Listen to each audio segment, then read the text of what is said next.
This video is purely satire. I am the least trustworthy person to take advice from on this topic. So you want a double drop like all the cool Riddim kids? Well, let me show you how to delay drop or quad drop like no other. And you can trust me, I've got 50 plays on one of my mixes. First example will be a more coherent triple that actually sounds decent. Grab your favorite Pass Out or Blocks remix, another solid Riddim tune, and lastly a good headbanger. We'll be using Runners by Tramper.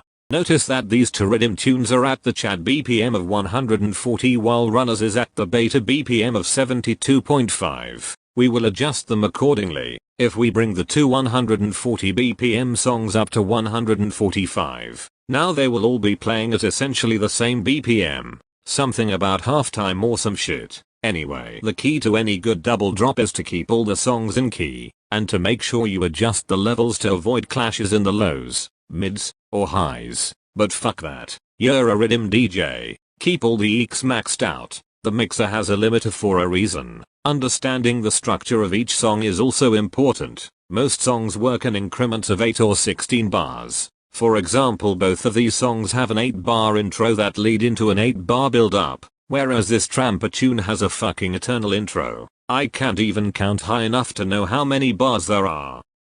But this breakdown here marks 16 bars until the drop. So we will start this block Pass Out mashup track now so they are both on track to drop at the same time. Stare at the waveforms because you can't beat match to save your life and neither can I.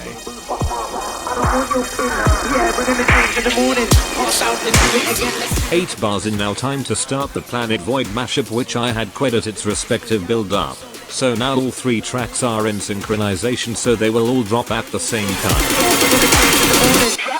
Planet Earth. This is where the real fun begins. The Planet Void has a 1-bar delay before it drops and the Block It Out has a 4-bar delay. So I just started sliding faders hoping for the best.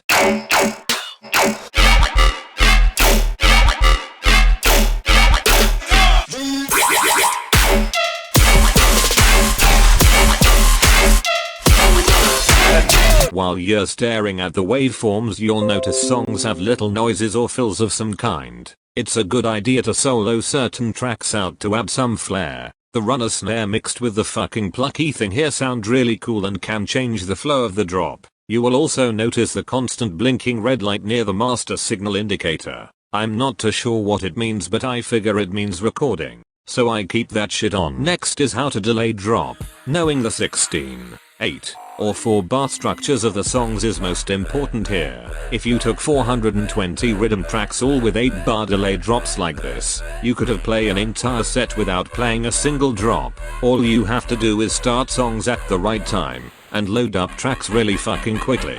Or wait until Pioneer release their top secret 200 track mixer that costs more than a house.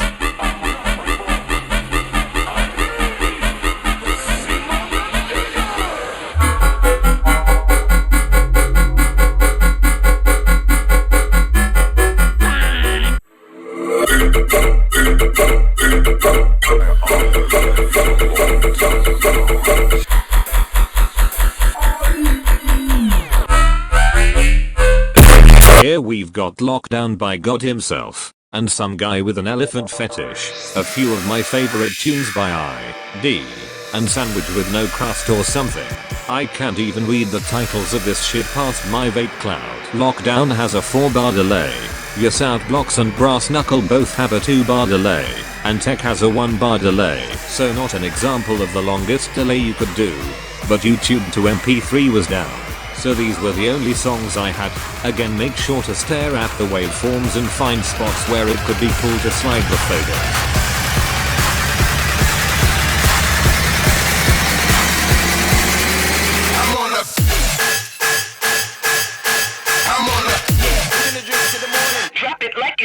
Drop it.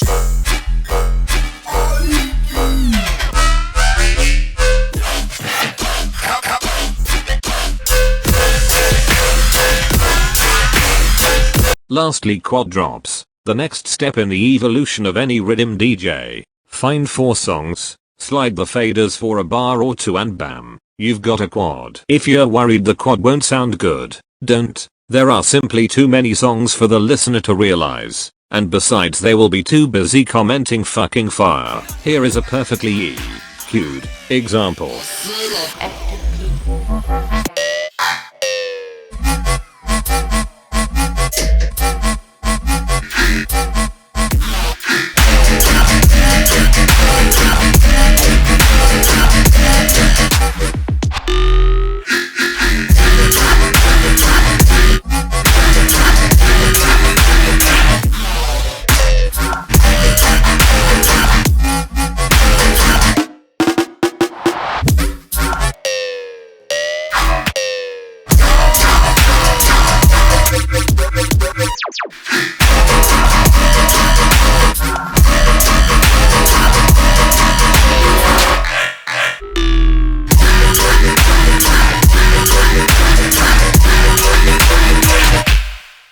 No shit posts now. If you can find songs that are in the same key, have rhythms that complement each other and not clash, i.e., two quarter note songs or a heavy triplet song doubled with a straight rhythm probably won't sound amazing, and songs that aren't identical style drops, you will probably have a decent double. Make sure to turn off the lows on one track so there's no clashing of the frequencies and you're not wasting clarity by running into the limiter. And if one song has really sharp tweety bad noises, and the other is kinda muddy, EQ accordingly. Here is an actual double I am proud of. I am no Subtranix or Squinto, but I'd like to think I'm actually half decent. I'm using the introduction by Chassis, Raptech, as a boom edit, and Knuckle Jimmy Johns by Badclat. Raptech will drop at the same time as the introduction, but Knuckle Sandpie will drop 8 bars in to change the flow. I kept the bass EQ at 12 o'clock on introduction and minus infinity on the other 2 tracks until I soloed them.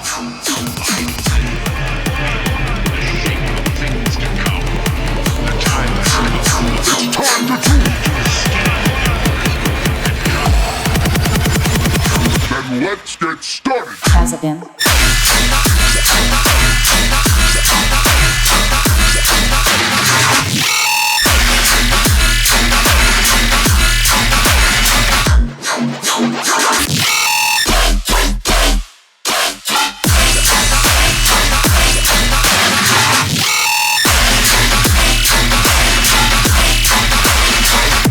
Get started.